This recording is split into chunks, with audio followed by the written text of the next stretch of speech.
is up, everybody? Welcome to the Lambo Place podcast. This is episode 31, UFC San Diego, with my co-host Timothy Troiano. What is up, my buddy? How you doing? Are you ready for this card? I am, man. How are you? I'm doing well. It's going to be exciting. Should be good. Oh yeah, I'm doing good after that Bellator card. We almost swept it, but it happens. I'm looking forward to this card. Honestly, it's a pretty it's a decent card with a good main event. I think with a very good co-main event that should be a banger. And yeah, let me go over real quick to my chat before I introduce our guest for today. It is Mike Z in here. It's Daz. It's Mushroom. It's Philip and Mr. Jingles and Dumpy, of course. Dumpy's the double dipping here. He's on Spaces and he's on the Lambo Place podcast. So we appreciate it. But without further ado, let me introduce our guest here. It is Mr. Scrap Capper. What's up, buddy? How you doing? Are you ready for UFC San Diego? Yeah, I'm doing well. Thanks, man. Yeah, ready. I've ended up liking this card a little bit more than I did at first glance. I wasn't too hot on it, but as you sort of dig in, come to like it a little bit more. So fingers crossed, it'll be decent. Yeah, I think it's a decent card. It's a lot better than last week's. I'll say this.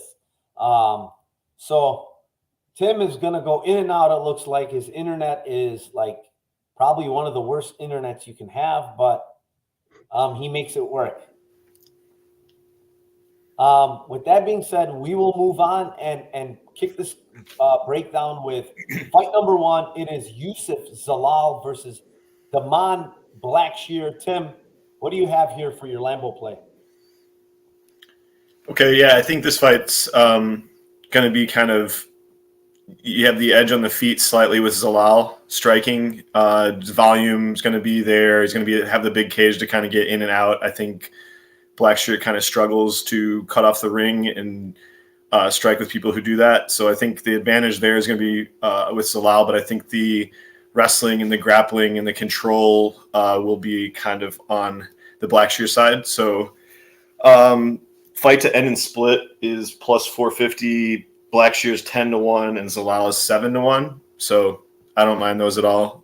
Just kind of a close fight, and you just could go either way. So I think the fight definitely goes to decision. So Tim is starting off with split decision on the first fight. Does that surprise anybody in chat or myself? Absolutely not. Scrap, what do you have here for your Lambo play? I can't say there's anything I love at the long odds here, but if I had to pick something, I'll probably go with the Blackshear submission floating out there around, like you can get up to 5-1 in some places. I just think, Zalal dropping down a weight class, that often doesn't always work out the best. So I think we could see Blackshear maybe leverage like his strength and maybe a bit of a grappling advantage to perhaps find a sub. Like Zalal's been pretty weaselly and hard to sub so far in his UFC career. But he does get put in bad positions. He just so far has managed to find his way out of them. So yeah, if I had to pick something, I'd probably be going with that. Yeah, I think I'm right there with you on the submission prop. I mentioned it in Spaces earlier this week, and I think one of the key things here is the fact that, you mentioned Zalal dropping to 35. It's not always a good thing, man. This guy has been fighting at 45 since 2017, his entire pro career. And now he's dropping to 35. Normally when you drop down, you're usually the bigger guy. But it's not really the case here because Blackshear is a pretty big guy for 35. He's 5'10". He's got a 72-inch reach. I think he's the more athletic guy. He has the better scrambles. I think he's the better grappler. I think he's the better submission grappler. And, he's got a ton of submissions. And like you mentioned, Topuria couldn't get him out of there. Sean Woodson even had a couple of instances where he almost had a submission. There's going to be a time this guy's going to get submitted because he puts himself in bad spots. And I think this might be the spot. So plus 480, 460 you can get in some spots. It's not the best price, but I think it's definitely live here with Blackshear submission. Moving on, it's fight number 2. It's Jason Witt versus Josh Quinlan. Scrap, your turn. What do you have here for your Lambo play? Whew, yeah, it's another tough one. Look, I'll probably have to go here with a Quinlan decision. Anywhere from, I'm seeing like plus 350s up to plus 450s. Reason being, like, if it does go to the cards, I think Witt is also super live, but chances are if it goes to the cards, like, Witt is getting stumbled pretty badly at least once. It's tough to find a Jason Witt fight where, yeah, he's not getting hurt fairly seriously at least once. So yeah, I mean, a Quinlan decision probably involves him, yeah, hurting Witt multiple times, but Witt maybe being able to get to the grappling while he's hurt and, get into the clinch or maybe hit a takedown to help himself survive. I think most likely Quinlan probably does finish him because Witt's chin just seems to be absolute dust at this point. But yeah, compared to the money line when he's such a heavy favorite for such a big number on the decision prop, don't hate it. Yeah. I do like the Quinlan side. I do think Witt's chin is dust. The other important aspect here is, Quinlan is a big hitter, man. Like he has a ton of power. He's finished all his pro fights, 2 of them by sub, but the guy clearly has a lot of power. I mean, when he lands with his hooks and his right hands, like he's putting people down, and hurting them pretty bad. So, with one guy having a lot of power in his hands and the other guy having a dusty chin, I'm going to go with KO2 here at plus 600. Maybe, Jason Witt survives the early onslaught, but he's been KO'd or stopped in the second round in half of his losses. So 4 out of the 8 have been in the second round. And Scrap Capper mentioned maybe he gets hurt, but he's going to shoot that, weird takedown, try to stall a little bit. But I think eventually Quinlan's going to catch him, and hopefully it's in round 2 here by KO. It's plus 600. Yeah, Tim, you're nodding your head. Do you have the same play? Same play. Yeah, round 2 or KO round 2 are both good by me. Plus 470 on round 2, and like you said, plus 600 on the KO. There is a shot that he club subs him because that does happen in some of Witt's fights. I don't think that it's like a great outcome. I think it's more he bonks him and he's out, but it is possible. But yeah, plus 4. When you get the plus 470 to plus 600 in those situations, sometimes it's not enough to go for the KO. But yeah, I mean, he is. I do think Quinlan's a black belt. I don't know what kind of black belt, if it's a real or a fake one, but he is a black belt, I believe. So, and he has a couple of submissions. So you might be right. It might be better off just going 470 instead of 600, to be honest. But we will move on. It's fight number 3. It's Ode Osborne versus Tyson Nam. Honestly, I don't have a Lambo play here. I have a Corolla play, and I'll give it. It's I even have a bet on it. It's Osborne by decision. It's plus 220. I know people keep saying, Nam gets hit a lot, blah blah blah blah blah. Osborne, is a pretty powerful hitter, but I mean, prove me wrong. This guy's chin is crazy. He's crazy durable, Tyson Nam. He's been, I think, stopped early in his career, and it was a head kick from Marlon Moraes. Guy is just super durable, dude. And I don't think Osborne's going to finish him here. But I do, however, think that Osborne's going to win the striking. He's probably the faster guy. He's the younger guy. And I just think he can even grapple here, maybe get a couple of takedowns, win minutes there. So decision prop is plus 220. Again, it's a Toyota Corolla play, but I do like it. You're turning a guy that's minus, 300, almost, 325 to plus 220 against a guy that's super durable. I'll take that. Tim, what do you have? yeah, I basically would have 2 plays in this fight, and it would be either the points, like you said, or KO1 for Ode. If he's usually very front loaded. It's not like a he murders guys in the second round. He's got the cardio to kill him in the third and all that stuff. Like he's very round one a lot of times in his finishes. So I do think that he's going to try to do that because that's pretty much the way he goes. He doesn't try to point fight, but I agree with you that I think Nam will be able to take the shots and we'd be able to withstand most of the damage. But I think KO1's okay and points are good. So yeah, I mean, you're right. He's very, very front loaded. But the thing is, like, he's got to also be careful with like Nam hits hard. He's got to be careful not to get clipped himself. So like Nam KO, I don't know what it is, but it's probably live early because it's 500 plus 50. Yeah, O'Day does get reckless. He got knocked out by Cape because he got reckless and he was having a lot of success. And it might look like the same thing, and he might get caught again. But Scrap, what do you got here, buddy? Yeah, I agree with you on the O'Day decision. I think that's a good look. Tyson Nam, just one of the worst round winners to ever do it. Guy just doesn't really give himself many chances throwing 4 overhands around.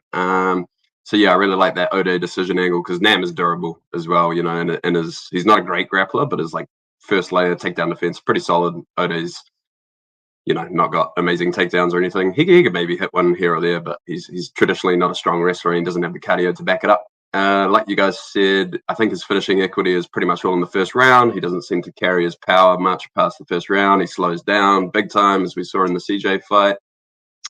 So yeah, for me, you guys already touched on the O'Day decision and the first round props. Yeah, I'll go with that Nam KO, just because again, I don't really like O'Day's striking defense. So I think again, it's live for the KO just because O'Day has some technical issues and stuff, but on the same side, Nam doesn't give himself the most chances to find it, but he hits hard with that right hand, and it's most likely his sort of only path to victory. So yeah, I'll roll with that one. Yeah, I mean, the thing with Nam is he's so low volume, and even though like he's throwing big punches, they're like so telegraphed and slow. Like you literally have to be engaging for him to catch. Like those overhand rights, like usually never have a chance unless the other guy is like engaging because he's so telegraphed with them and slow. But if you're engaging and Osborne does that, I mean, he could get caught, honestly. I would not be shocked him getting caught there. But yeah, we will move on. Fight number 4, it is Gabriel Benitez versus Charlie Ontiveros. Tim, what do you have here? I mean, there's a slew of stuff here, but go ahead. Yeah, I mean, Ontiveros is so bad. Like really, really bad. He's a glass cannon though, so it's one of those like Jordan Williams-esque. Like he's like a poor man's Jordan Williams, So I think I think there is a little bit of value on his round one at like plus 900. If you have anything money like that you're uncomfortable with on Benitez. And I mean, let's be real. Like Benitez has been getting finished, and it could be one of those type of bonk situations in round one. So plus 900 it's fine. Like it's kind of like Jordan Williams. Like I said, he's got 3.5 minutes that he's going to try to like 14 or 15 axe kicks and maybe 6 or 7 question mark kicks, and that'll be it. I tend to think that like the first body shot or kick or leg kick that is landed by Benitez finishes the fight. And I think like round one, Benitez is it's like you're saying, like a Corolla play, but you might as well take the shot on that because I don't think this fight's going to go under 1.5. I don't hate the submission prop, but I think it's 2 taps to strikes. So it's like, if you get him down, he could tap to strike. So you never know. It is that bad. I mean, if you want to watch an entertaining dude that just gives up and is the opposite of a fighter, watch Charlie Ontiveros. So yeah, round one for Benitez. Give me a Corolla play on this one. If you have I don't hate the, like I said, I don't hate the 9-1 on Ontiveros round one, but probably not gonna happen. All right. Scrap, what do you got here for this banger of a fight? Yeah, like you said, there's like quite a few sort of big numbers hanging around for this fight that could be interesting, So yeah, the Ontiveros round one, how else does he win? Pretty much banking on him going out there and throwing the kitchen sink with axe kicks and stuff, like Tim said, against Benitez, who's durability has looked like it's going a little bit lately. Benitez sub, you can get up to like 8-1 out there. You know, he's got a nice guillotine, and if he hurts Ontiveros and Ontiveros, you know, panic shoots his way into a guillotine, that could be one way you see that hitting. You could look at Benitez round 2, but honestly, I just don't even think Ontiveros can survive a round. You know, like the guy is just that bad. So yeah, Ontiveros KO1, Benitez sub, some bigger numbers out there that are nice, but yeah, I think Mowgli gets this guy out of there pretty early at a good clip. Yeah, I mean, I agree with you guys. I think Mowgli, even with his kicks, dude, like this guy is just there to be kicked too. He is probably a quitter, if you ask me. Like I've watched him on some of his tape, like he actually quits. He also, I don't know if did you guys see the interview where he said after the Holland loss that he's never going to fight again. He's got PTSD from that. That's like huge red flags there. But honestly, he's super dangerous early, man. Like this guy, he's probably the biggest 55er on planet Earth because he's fucking massive. I don't know how he makes 55. And he's dangerous early. And the other thing we mentioned is, like, I do think Gabriel Benitez, like, I do think his chin is kind of going. You know, Billy Quarantillo is not a really big puncher. He puts him out. You know, Onama, that was a vicious knockout from Onama. That was pretty bad, man. It's good that he took off 6 months because he probably needed every bit of it after that knockout. And yeah, I agree. Ontiveros is terrible. I think he's going to get probably put out in the first. But round 1 KO is plus 800. Like, I mean, that's his path. Like, that's how he's going to win. He hurt Steve Garcia very bad 2 different times in round 1. So, like, it's going to be there.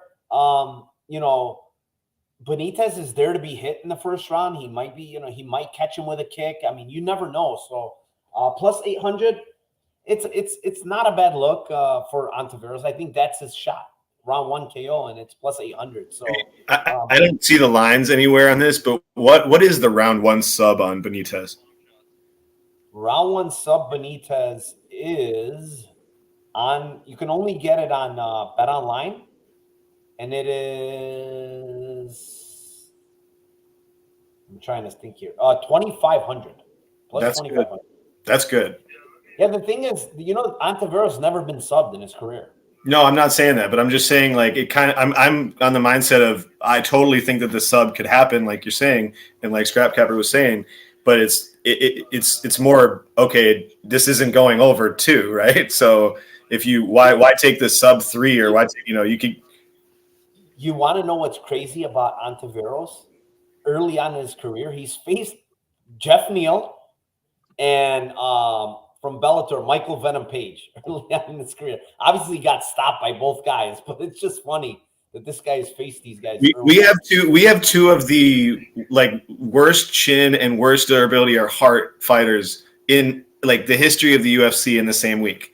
Yeah, Ontiveros honestly he is super, super like chinny, like whatever you want to call him. Like he is every bit of it. But yeah, we'll move on. It's fight number 5. It's Nina Nunes versus Cynthia Calvillo. Scrap, kick us off here. Yeah, definitely going to be a Subaru legacy play on this one, I think. Nothing that I really like has a big number. You know, Calvillo's looked terrible lately, like Andrade and Lee getting her out of there, but I don't think Nina is really capable of doing what they did, in all honesty. The only 2 ways I'd probably look to play this would be like a Nunes decision or maybe a Calvillo sub, but the Calvillo sub is only like, you know, your plus 300 to 350 range in most places, which is not that appealing to me because their wrestling is terrible. And I'm not really willing to totally write off Nina's, you know, like defensive grappling and takedown defense just off the Mackenzie Dern fight. She's got a pretty good, like, you know, record of pretty decent takedown defense and defensive grappling prior to that fight. Obviously, first fight back after the baby and whatnot against, you know, the best women's grappler arguably ever. So yeah, I'm not ready to like completely write her off based off that. So yeah, I'll go with the Nunes decision on this one. Yeah, I mean she survived Tatiana Suarez, who's pretty good grappler. And I mean, Mackenzie Dern, like I think you can write that off. Like, I mean, Mackenzie Dern is probably the best in the world, like as far as MMA women's grappling. And I mean, if you're gonna get subbed by her, whatever. But she, Cynthia Calvillo's nowhere in that, not even in that planet that Dern is in. So here, like honestly, I think this fight is gonna be pretty close, to be honest. Like, I don't think this is gonna be a washout. Calvillo has not looked really good of late. Split decision is on either side is plus 400. I don't think that's bad. So fight ends in split, plus 400 in a women's fight that I think is going to play fairly close. And like Scrap mentioned, I think Nina Nunez takedown defense is not awful. It's pretty good historically, and on the feet, Calvillo, man, like she hasn't been looking very, very good. She's been stopped in both her last fights, so that's not a very good look. So split decision plus 400, why not in a women's fight here? Tim, what do you like? All day, every day. This fight is just a shit show. Two older ladies that you just don't know where they're at in the game. They could have 1 foot in, 1 foot out. And like you guys said, I agree on the Dern sub. I mean, I think it took Dern over 3 minutes to get the sub once she had position, and she had good position. So it's not like it insta sub. And I mean, they're lining the sub like I think 50 cents worse than they gave it for Dern. It's comical. I mean, like really, realistically, the sub line for Calvillo should be like plus 500, plus 600, something like that at least.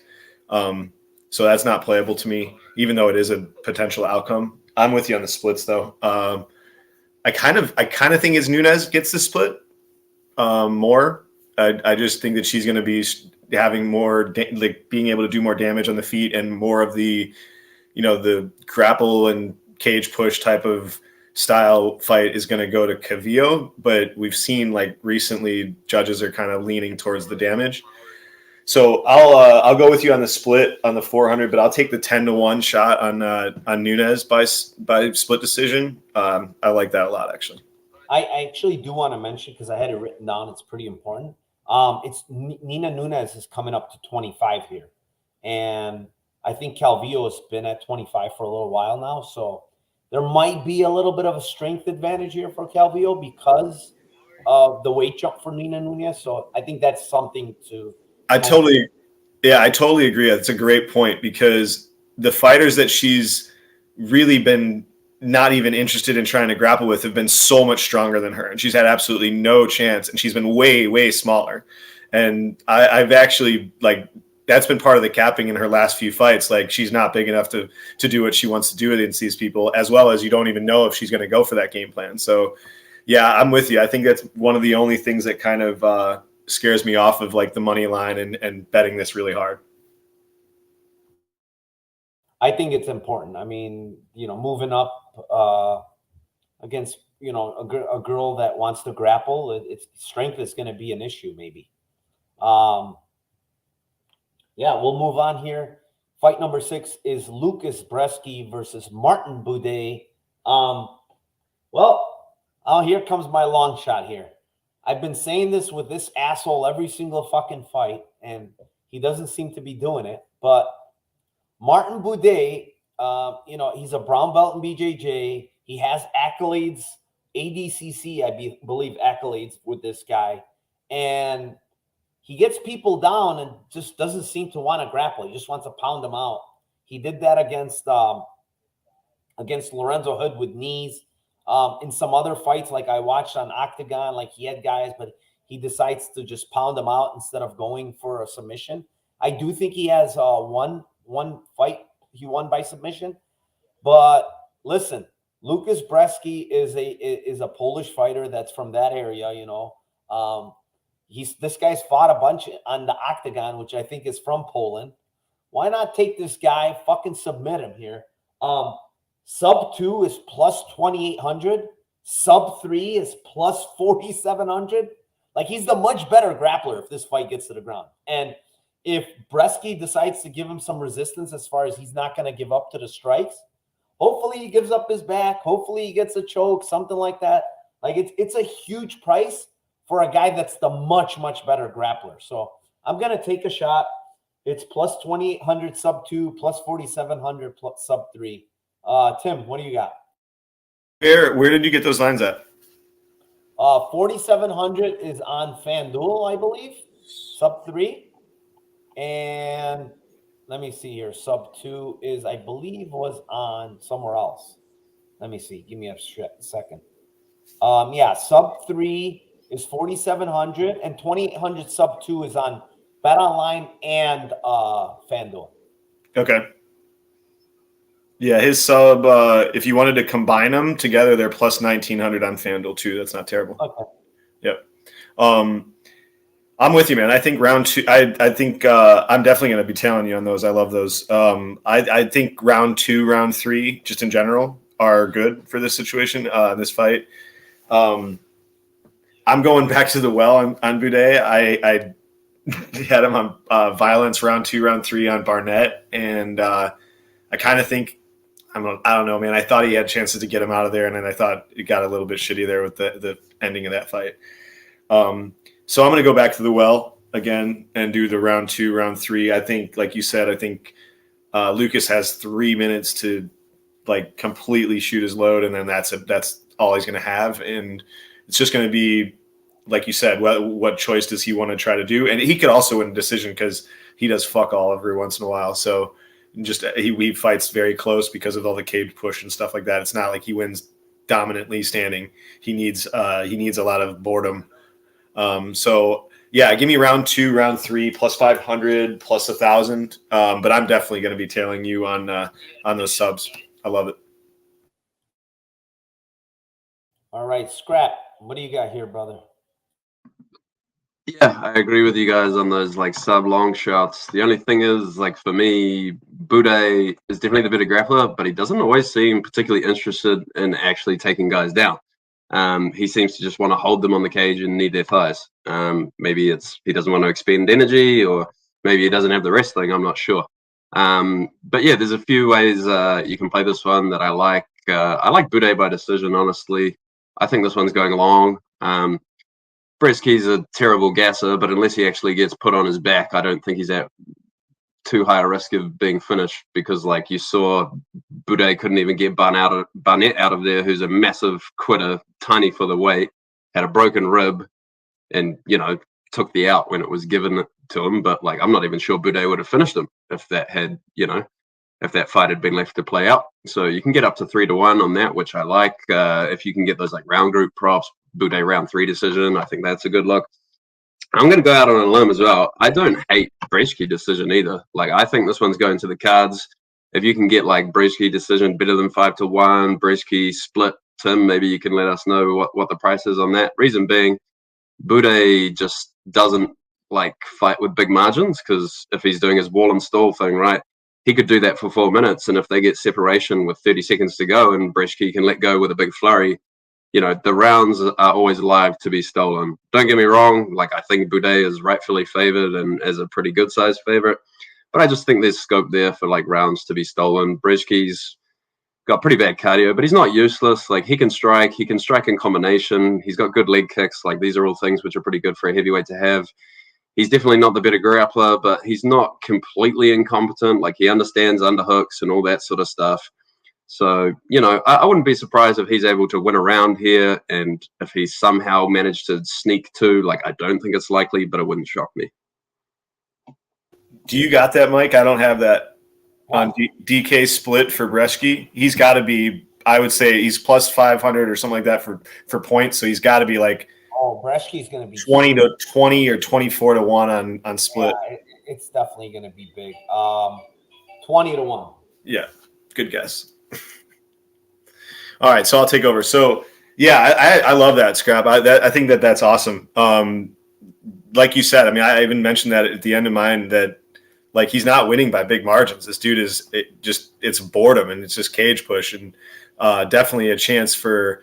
You're saying, like, again, if he has any success or he has any big moments in one of those rounds and hits them solid, it could kind of swing the round. So, yeah, I mean, 20-1 is ridiculous. So, yeah, for the fight to go, if you do think the fight's going to go, play both those sides. I mean, play both. You could play both Boudet and him by points. You get plus 300, plus 500, play the splits. I'm actually considering that now, but I'm probably going to have 5 bets on this fight.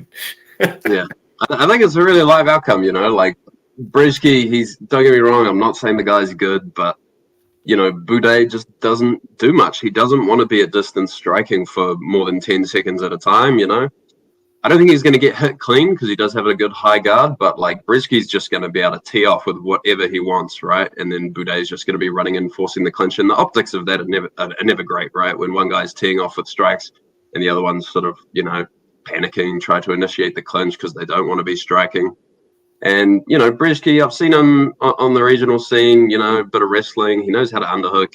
I think he's going to do a better job of trying to get himself off the case than Chris Barnett just because he's not 5'9". So yeah, Boudet probably does win, and I think it's like a round 3 decision type situation. But I think there's a bit of value on Brzezinski, and there's some ways to play him that are sort of interesting to me. Yeah, I mean Boudet shouldn't be like minus 300 versus anybody like at all. So yeah. Let's move on. So we got Loopy, my favorite, Loopy Godinez versus Angela Hill. I had my biggest money line bet of the year on Loopy Godinez versus Carnelose. I did not understand it, didn't get it. So it's kind of the same feeling here, man. I'm not saying that this is like you don't want to be playing minus 350 on women's MMA, but this is a clear like I even think that the line is not wide enough. Honestly, it could be like minus 500, minus 600, and now you're getting to that range of what is Hill's path to victory here. So it's I'm going to take a couple shots on this fight. I do know that Hill is notoriously like very durable and very hard to get out of there, but I keep seeing like the I don't know who it was against. I can't remember. It was against the Chinese girl, and it was the Cookie Monster. As far as it gets the crucifix on her, and she's just useless. Like she's in a position where she has no chance of getting out of it. And I kind of think that could happen here. I kind of think that Loopy is not only will have the strength and will have the grappling to get her where she wants, but she could also positionally just hold her and maybe even be strong enough to get a position like that and pound her out. So I'll take a shot on the KO at 10-1 on Loopy that she gets a ground and pound finish, potentially round 3, round 2. I think it would be later on in the fight, but yeah, just give me the 10-1. That's enough for me. Am I up here or what? Yes, Mike, you are up. Sorry, man. We just sorry yep. Guys. I went out. I apologize. I'm right there with you, dude. Godonia is so much younger. You're talking about 28 to 37. You're talking about I don't know. Do you guys know why this fight was made at 120? Like I think that favors Godonia's for sure. Because they had to move it up earlier, so they didn't want to have to make them cut. I just think that favors Godonia's just not having to cut more weight here. She's gonna be the stronger girl, in my opinion. She's very vicious, as we saw against Carnelose in the last fight. If would you be surprised if she gets Hill down and just absolutely starts working her like she did to Carnelose, who's supposed to be extremely strong, and she literally ragdolled her?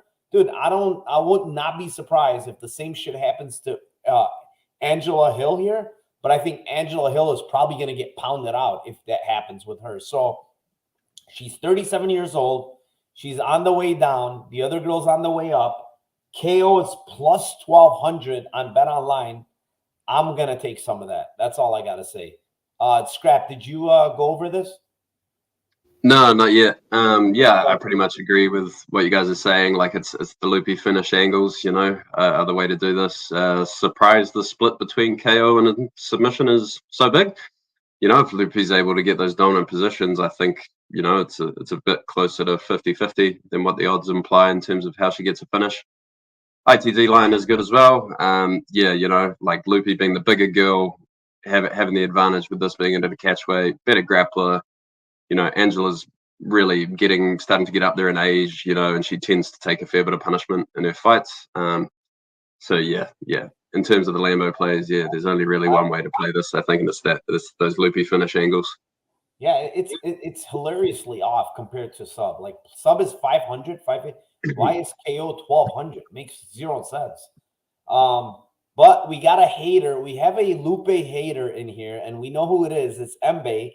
She seems to not like Lupe. She loved Carnelossi last fight, and now she says she has questionable fight IQ. I mean, was it questionable though what she did last time against Carnelossi? I think she fought pretty smart. Lupe likes to lose to old girls. Look at that. She hates her. She's talking about the Jessica Penne fight, which, by the way, she didn't lose. We will move on. It's fight number 8. It is Gerald Meerschaert versus Bruno Silva. Scrap, kick this one off. Yeah, I mean, I do think most likely Bruno Silva should dust GM3 here, but there's no real value in playing that sort of angle. I can see Silva ITD prices are like worse than 2-1 in some places. It's the GM3 sub. I like sub over inside the distance in KO just because Bruno's like chin that he displayed versus Pereira is like an all-time show of chin. Now chin is random. Sometimes it shows up, sometimes it doesn't. But I don't think GM3 is really going to be looking to strike and give himself opportunities to try and KO Bruno Silva here. So yes, GM3 sub for me. He's a crafty grappler. He doesn't necessarily need to get takedowns. He might just pull guard and pull Bruno Silva into mount and reverse him like he does. He's just good at making things messy, and Bruno Silva's not exactly good at having a clean fight. So yeah, GM3 by sub. We've seen Silva's grappling IQ be pretty questionable against the likes of Turman. He'll give his back, and he's actually happy to like entertain the clinch, entertain grappling with guys himself. So I think GM3 will have his opportunities to find the sub here. Yeah, I'm right there with you. I have a play at plus 600. It's gone down a little. It's actually getting killed on Bet Online. It's plus 370. I would not play it there, but it's plus 550 in other places like Caesar, stuff like that. FanDuel, I think 500. But like I understand like people like all of a sudden like this. Listen, I want to say this because this line I think is kind of crazy. Like minus 300 Bruno Silva. Like this guy is in fucking war after war. Gets completely fucking dominated by Andrew Sanchez before Sanchez dies like fucking usual in the third. Jordan Wright. Didn't he get hurt in that Jordan Wright fight, if I'm not mistaken, in the first? I think he gets hurt pretty bad in the first round. Like, there's nothing clean about his wins, this guy, right? He survived Alex Pereira for 3 rounds, which is nice to see. But does that warrant this guy to be minus 300 all of a sudden? Like, here's the thing. GM3 weathered a storm from Muradov, who I think is a cleaner, better striker than Silva is. It's just truth. He's a better striker than Silva is. Does he have as much power? Maybe not as much, but he's the cleaner striker. He's the better striker than he is. And like GM3 survived there, and his striking didn't look awful, honestly, in that fight. Like, he looked pretty good. So I don't think people are overblowing the fact that Silva's going to absolutely murder GM3 on the feet. I don't think it's true, man. Like, it's a lot closer than people think. And Silva minus 300 is a little fucking crazy to me.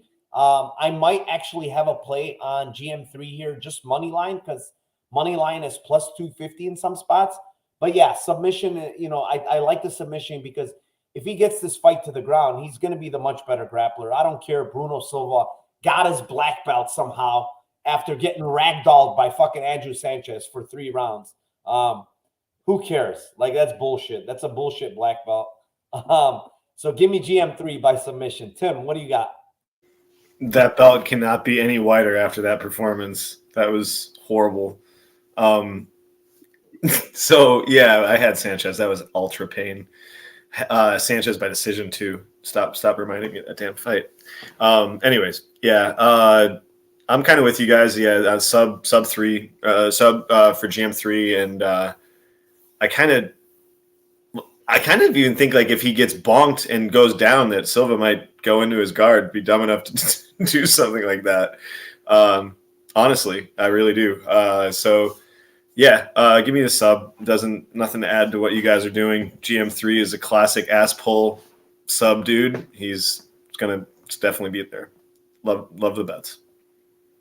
Yeah, I mean, honestly, you can't be too wrong even betting GM3 money line. To be honest, like Silva, how does Silva cover this fight? Just knock him out in the first round. I think that's the only way he's covering this because if this fight gets deeper, the deeper shit Silva's going to be in my opinion. But we'll move on. It is fight number 9. It's Ariane Lipski, Priscilla catch a beating. I'll kick this one off. I will take Priscilla catch a beating by KO. It's plus 575. I mean, listen, the girl gets hit a lot, but she also has power in her hands. Lipski's been stopped 2 out of her last 3 fights by Montana Del Rosa with ground and pound and Antonina Shevchenko by ground and pound, which is not a great look to be stopped there. So Cachoeira, I mean, she throws pretty hard. Like Lipski might grapple here. She might try to get takedowns here if she's smart. But then again, she likes striking too. So I don't know. I heard, I don't know if you guys know this, but I think she was sick or something happened last fight. That's why it got called off. She was sick and now she's fighting. I don't know what the sickness was, but Cachoeira by KO plus 575. The other thing that's very important here that I realized, like, this fight is at 135. Do you guys know that? These girls are super small. I mean, not super small, but they're not 35ers. So it's weird that this fight is at 35. Maybe because they didn't want to give him another weight cut. That's what it was. Because Jingle says COVID. She had COVID complications. So that can't be good after a week. She's fighting with COVID. So I like my bet even more now with Cachoeira KO plus 575. Tim, what do you got here? Zombie Girl KO 2-3. So yeah, KO plus 550, KO 2-3 plus 1200 on FanDuel.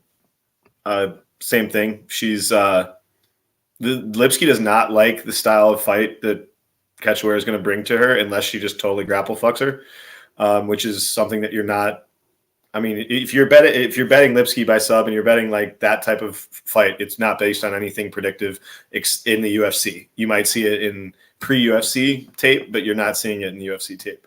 I'm not saying that she's not capable of doing that. She is, and like Zombie Girl is a albino belt on the ground, so it's not something that you want to like. It's if you like the hedge and you like to play both sides, and I could see it happening. But yeah, KO 2-3. She's just going to bring the fight to her constantly. And yeah, I like those a lot. Money line's up. I don't understand the money line movement either. Like, I mean, like somebody's sick. Somebody had struggles. They were the person that didn't make the last fight. And then they're lying 20 cents, like more expensively. It doesn't make sense. Yeah. I mean, people are playing her. Maybe they're parlaying her. I have no idea, but Scrap, what do you got here? Yeah, I like both the angles that you guys outlined with the Cachoeira KOs and the 2-3s. If she does win, I think those are looking pretty good. But at the same time, if she is going to bring that pressure, then I think the Lipski sub is just super live because, she's going to hate that pressure that Cachoeira brings, and I think she's going to look to try and take her down. Cachoeira can't stop a takedown, doesn't know how to grapple. I would not be surprised if we see something hilarious like the Carolina fight where she triangles her legs the wrong way and gives her a knee bar.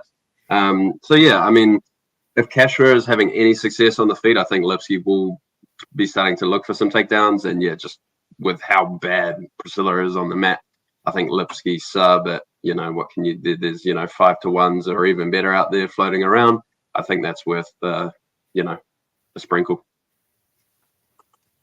All right, Lipski sub. I mean, it could be a little bit live. I mean, she pulled that knee bar against Luana Carolina, didn't she? So I mean, it's possible I think Tim mentioned something important. She just doesn't really grapple much. Like there's nothing on tape that shows that she's gonna go for takedowns. But yeah, I mean, because Zombie Girl's so crazy, she might be like, forget this. I don't want this smoke on the feet. So moving on, it's fight number 10. It's Devin Clark versus Azamat Mirzakhanov. Tim, What you got here? Two small leans on the Clark side. I was so close to getting Tefan by points at a ridiculous line last time. So I think that was the Lambo play last time we had that fight.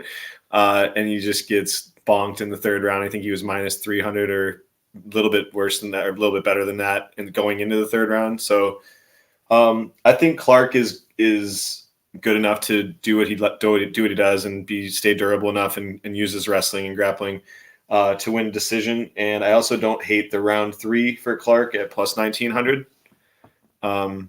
Just his style kind of just wears on people, and he might have an opportunity. Asmat looked tired, even though he did get the knockout on Tefan. He does get tired.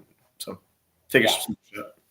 Definitely look tired. I mean, he's used to getting people out of there in the first round very early. I mean, he's been to decision a couple of times, but that Brave CF one against Gudo Innocent was like a tournament or something, and fucking Gudo Innocent was like 70 pounds heavier, and it was so weird. Scrap, what do you got here, bud? Yeah, I like the Devin Clark side. I was also big on Tefan against Murzakanov, and yeah, that was a heartbreaker. I just don't think Murzakanov very good. He's basically a left hand, and he only throws it a couple times around and still somehow seems to slow down, especially if he's forced to grapple. Devin Clark is not very good. He's very unskilled, but he's a good athlete. He's got a very good motor. He'll fight for your money. So for me, it's that Devin Clark by decision. I don't think he's finishing Murzakanov just because he doesn't have, I think he's most likely looking to grapple. I don't think he's going to be trying to bang with Murzakanov and finish in that way. Just on top, he just doesn't seem to have that coherent top game, especially not in terms of submissions. You never know, Murzakanov could just completely gas and fall apart, but Clark traditionally hasn't looked like he's had much finishing equity when he's on top. More of a grinder. So, yeah, I can see some plus 310s hanging around. So I like Clark just purely on work rate, grit, and doing more than throwing 3 overhands around. All right. He's also on the Clark side. Well, guys, it's here. I don't do this very often, but I'm going to do it today. This just doesn't happen with me very often, but I like the draw. It's plus 6,600. The reasoning behind it is I do agree with you guys. I think 2-3 are most likely Clark, but he gets bonked a lot in the first round, man. And he gets hurt a lot in the first round. And we've seen it, I think, multiple times, not in just one fight. Didn't he get bonked against Knight in that fight? I think he was hurt pretty bad in that first That's a really good angle. It's a really good angle because Clark is so hittable, but he's also really tough, and he's the kind of guy who will get 10-8'd rather than getting finished. Exactly. There's the 10-8 right there from Murzakanov in the first round. Bonks this guy because he definitely has a lot of power, especially early. I could see him bonking Clark pretty early, getting him hurt, maybe getting that 10-8 early, and then, like you guys mentioned, if he's going to try to finish early and he doesn't get Clark out of there and Clark is super durable, he's probably going to tire a little. And then Clark gets to win in round 2 and 3. And there you go. Draw plus 6,600 on Bet Online. Guys, I don't do it very often, but there's my draw. Don't put a lot of money on it, please, whatever you do. It's a draw. It's plus 6,600. Don't go crazy. Moving on, it is fight number 11. It's Yasmin Herigwe versus Isman Lucindo. Scrap, what do you got here? Oh, man. I ain't going to lie to you guys. Man, this is not a fight that I invested much time in or that I have much interest in. This is like a women's MMA jungle fight. From what I can tell, Lucinda is pretty much she gets the body lock and she gets enough tough times to win, or she loses. So by that logic, I guess the spots that would appeal to me is the Lucinda decision, which again, round 3-1 in some places, or I have no idea how to pronounce the other, Yasmin, the Mexican one.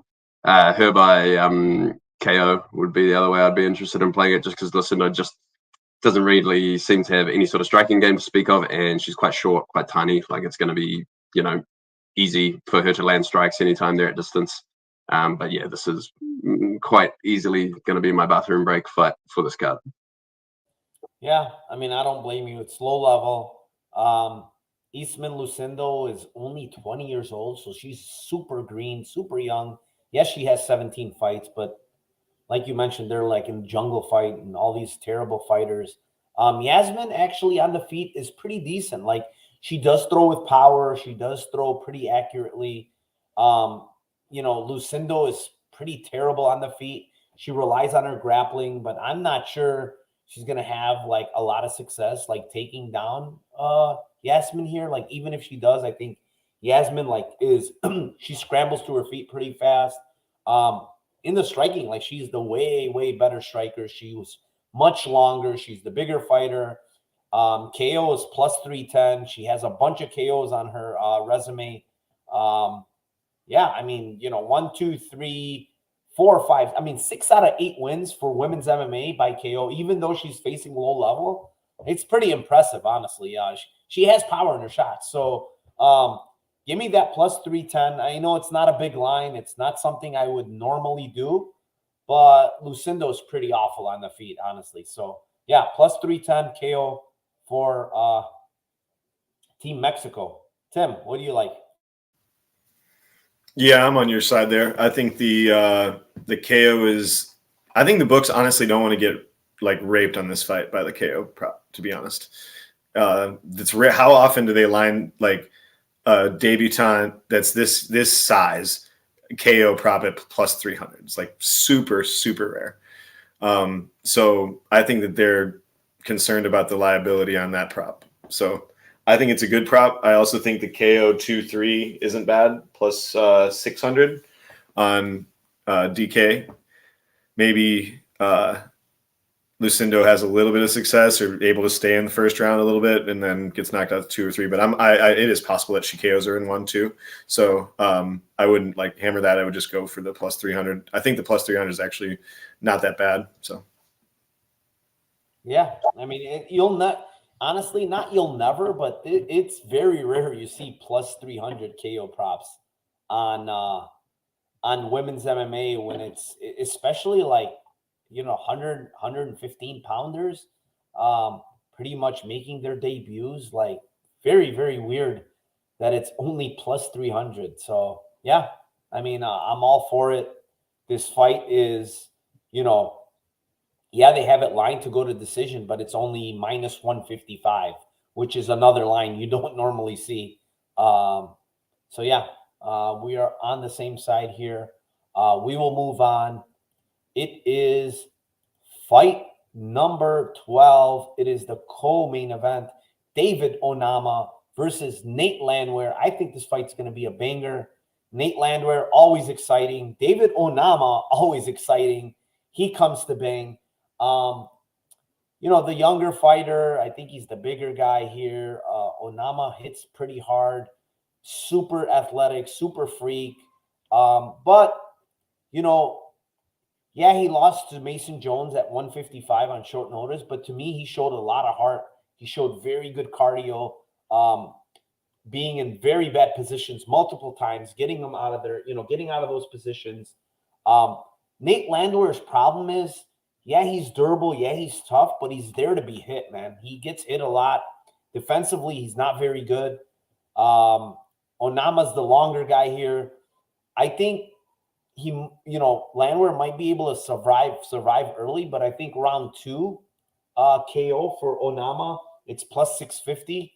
I think that's when he catches Landwehr. I know a lot of people like Landwehr late round props here, but I haven't seen anything from Onama to show that this guy doesn't have good cardio. Like his cardio on the Mason Jones fight is fucking fantastic to me. That a guy takes it on short notice and looks like that. And Mason Jones, he brings a crazy pace, kind of similar to Landwehr. So plus 650 KO2 for Onama. I like the Onama side here. Tim, what do you like? This is going to be my big shot of the night. This is definitely what you said. I think that the KO for Onama is a live possibility, obviously. But I don't know, man. There's something about me that this fight that I think that it could be kind of similar to a lot of the Landwehr fights when he just has these battles where he just keeps coming forward and he can take an insane amount of damage and then keep coming forward. And so you have a similar fight with like the Mason Jones fight with Onama where he's hittable as well. I mean, like he's very hittable. Onama is. And I feel like both guys could have success and it could be back and forth. And like the fight goes to decision, like points for these guys, points side is plus 340 and plus 550. And the split decisions are 11-1 and 16-1. So if this fight goes, those are some really, really good lines. I do definitely think it's going to be like your butthole is going to be clenched for the entire fight because both guys could totally finish each other. I don't think that – I think the finishing upside is more on Onama, obviously. I don't think that like what Jones did. I think Jones is more dangerous, and that doesn't say much because he just lost to Ludovic Klein. But I think that he has like he has more grappling upside, or he had more grappling upside than Landwehr is going to have in this fight. So yeah, I'll take the split decision prop as plus 800 for both of them and 16-1 and 11-1. Those are pretty solid. All right, split decision, Tim. Scrap, what do you got here for this co-main? Yeah, I'm on the Nate side. You know, I like Nate. Holy shit! If you guys are watching Bellator, wow. Yeah, I like the Nate side. For me, there's just I don't see much value in any of the Onama angles. I just think he's so overrated. Like, don't get me wrong, the guy's good, but he is the same fight with everyone. You know, every fight is like this high-tempo, messy war. The guy is not defensively sound at all.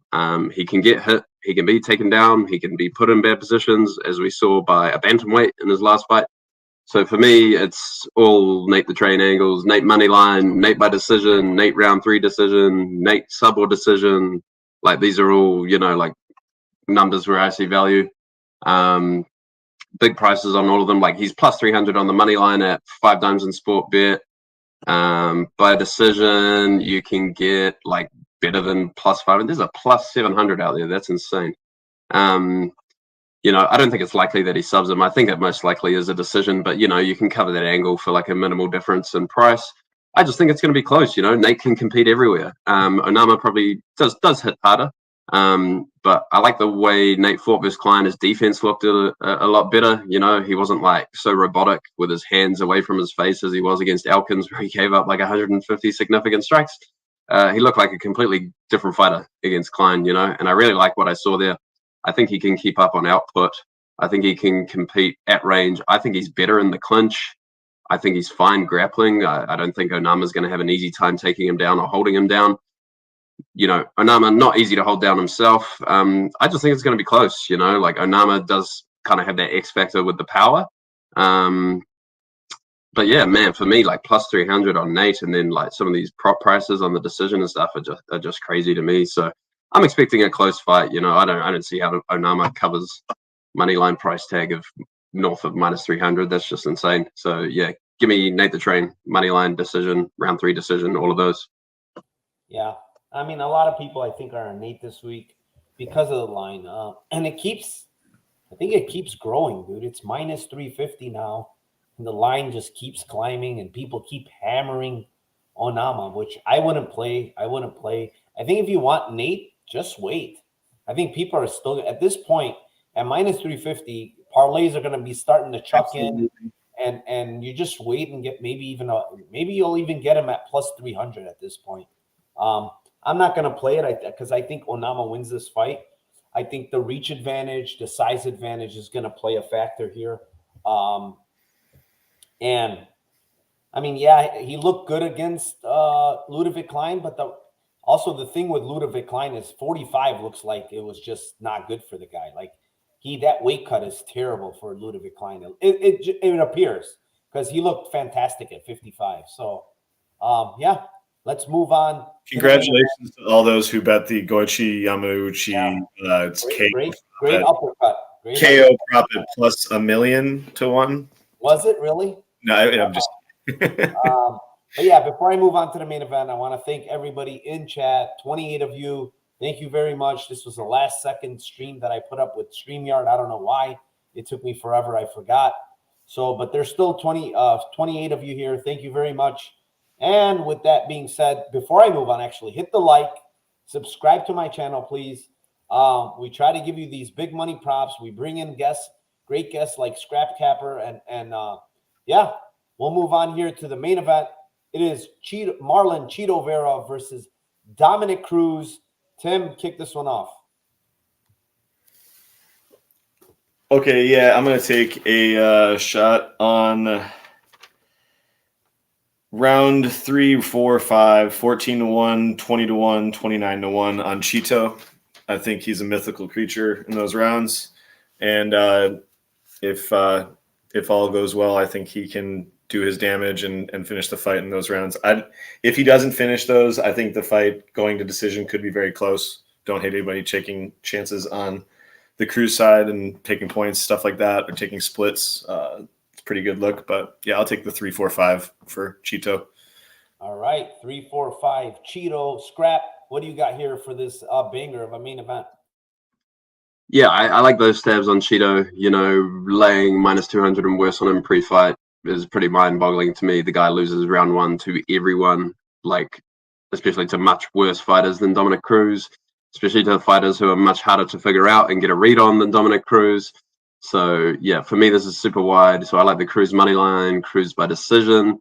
If you are interested in playing the Vera side, I like those round props, like Tim says, because I think he's through the first 2 rounds. I'd expect Dominic Cruz to be doing pretty well there, but obviously Chito always, you know, makes his way into the fight later on in those rounds 3, 4, 5, as we saw versus Rob Font.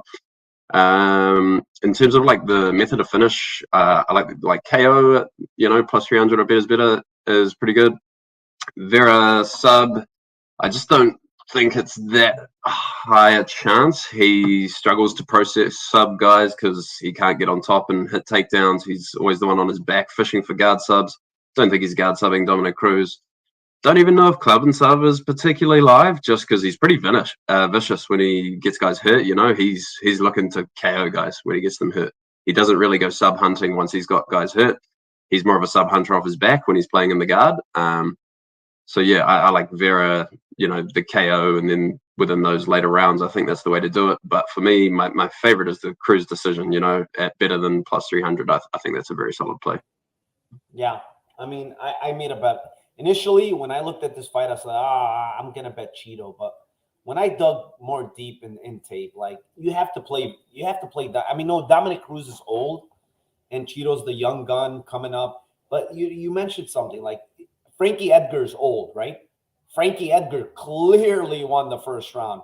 Frankie Edgar clearly was winning the second round until he gets caught, gets hurt later in that round, and he steals it from him. And then he even was doing decently well in the third round before he gets caught. So it's like Chito Vera, like, yes, he's good, but like he starts too slow for me. And Dominic Cruz is a lot different than Edgar. Like, he's tough to hit. He's constantly moving. He's nonstop. You know, he's going to be able to land takedowns here. You know, the Vera, what I like with Vera is I like late round props. I like round 4. I like round 5. He's that guy that's very, very dangerous in 5-round fights, man. He's going to keep coming. And Dominic Cruz does seem to be slowing down here of late, like in these fights against Kenny. He didn't look particularly great. Against Munoz, you know, he didn't look great. And it's 2 more rounds he's got to go against the guy that's going to keep bringing the pressure. So round 4 is 2,000. Round 5 is 2,900. I do like those as my Lambo plays, but I do like Dominic Cruz on the money line. I got him at plus 205. You're going to be able to probably, if you bet Cruz here at 2, this is my thinking. If you bet Cruz at 205, you're probably going to be able to free roll this fight in round 2 or round 3 and be able to jump on the Vera side at decent plus money. The other thing I really love, and I'll give it out, it's not a Lambo play, but I mentioned it on Spaces. If you have DK, single game parlay, you can get most takedowns on the Cruz side, which I think is a pretty good bet. And then you go the over 1.5 rounds, which again, I think is a pretty good bet. and you get minus 130. Like, that's a freaking good bet. I have a really big bet on that. So yeah, I mean, that's about it here. We went through all 13 fights. I think it should be a really good fight night card. It's not bad at all. Maybe early on it's not that good, but I think as the fight moves, as the card moves on, I think we get better and better fights. But yeah, with that being said, I want to thank everybody in chat first and foremost. Thank you very much, because this show would not be here without you guys. And then now I want to also thank my guest here, Scrap Capper. Thank you for making it. He's in a different time zone, guys. He's waking up early to do this. So, Scrap, the floor is yours. If you have anything going on, please let them know and where they can find you and all that good stuff. Go ahead. Yeah. The time difference isn't actually too bad. It's actually 3 p.m. here, so I'm just about to head off to training. So no sweat on the time difference. I don't really have anything to plug, to be honest. I don't tout. I don't have anything to sell. If you want to talk fights, feel free to hit me up on Twitter. Always happy to talk fights. Yeah.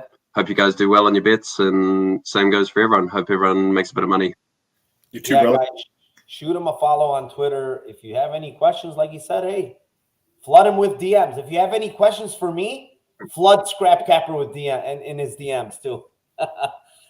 Tim, what do you got going on? You got any spaces? Anything good going on? No, nothing tomorrow. I'll just be in your spaces live. Can't wait to do that again with you guys and cash some of these live bets and see where we're going. All right, guys. Follow Timothy Troiano on Twitter. Always giving you the split decision props. Always giving you those long shots. And you can follow me at NarcoCop on Twitter.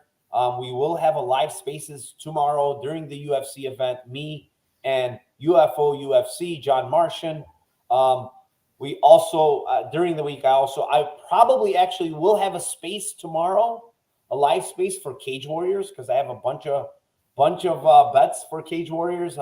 Did really well today. I should have swept the card on Bellator, but they robbed my guy, Soma, who was minus 700 to end that fight. I have no idea how he lost, but yeah, guys, thank you very, very much. Again, thank you to our guest, Scrap Capper, and good luck tomorrow, and let's cash those tickets.